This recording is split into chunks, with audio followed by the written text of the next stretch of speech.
Hello, welcome to my introduction to Imposition Kit. This is a tool that I've created with Claude AI, and it is for graphic designers looking to set up their artwork for print in a very quick and seamless way. So let's get started. You'll have you'll notice some artwork right here on an 8.5 by 11 sheet that I've set up. It's just a simple shape on a light background, and there is a bleed set, very typical 1/8 inch bleed. Normally, what you would do if you wanted to set this up for printing, you'd set it up by creating another artboard. You'd have to do 18, whatever it is. We normally do 18 by 12 here. Make sure this doesn't overlap.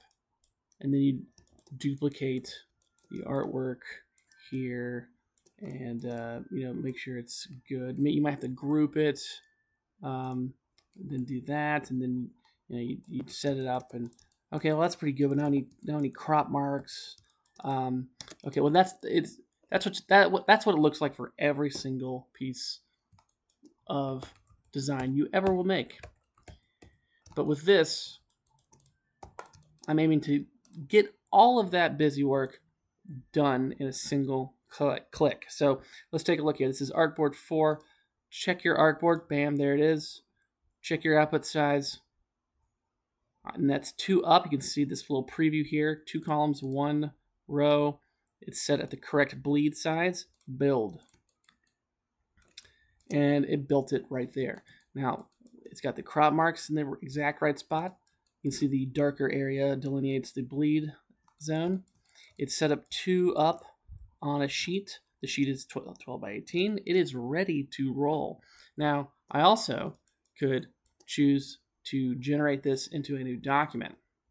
That would look like this, where it would build it out and it would be ready to go. There it is. It's an entirely different document now. I can save it out, export this, give it to a partner, give it to a vendor, what have you. So that's another powerful tool that you can use, that you can utilize for your process. Outside of that, you've got a situation like this. I'm like a lot of artists out there. You don't always work within the boundaries of the artboard. A lot of times you have artwork that extends beyond the edge of the artboard, beyond the bleed.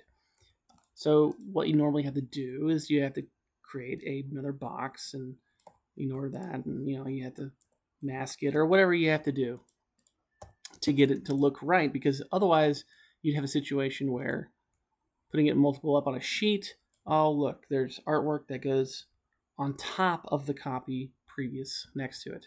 So you don't want that. So what this does is very clever. It will automatically mask it for you when it builds out its new one. So here you go. It's built it out. That artwork is still there in its full entirety. No cropping it off manually, no clipping it, no nothing. It's there. It's there intact. It is all seamlessly masked, and you still have your bleed as denoted by the darker area. That's fantastic, and it's still generating it into a new document if you so choose. So that's that option. Now, that's all well and good for shapes, but what about typical artwork like you might deal with every day? So this is an example of a questionnaire I recently designed for a department. So let's take a look. This is artboard number 2. Always check your artboard. It'll have it on there. If there's ever a reason why you don't see the right artboards on here, you can hit refresh. Perhaps you have multiple documents open. But artboard 2, make sure your copies are correct. 2 copies, 2 columns, 1 row. You can see the preview there. And if you want to scale it, click that. If you don't want to scale it, uncheck that and go to town. It is version 0.1, so there is some oddities to it, like where it decides to place this generated artboard, but it still placed it with total accuracy to the artwork, total fidelity, and appropriate crop marks, sized to the right output paper, sized with the correct size of the artwork. So it's maintained. You can send this out to a printer or a vendor immediately and have no problem.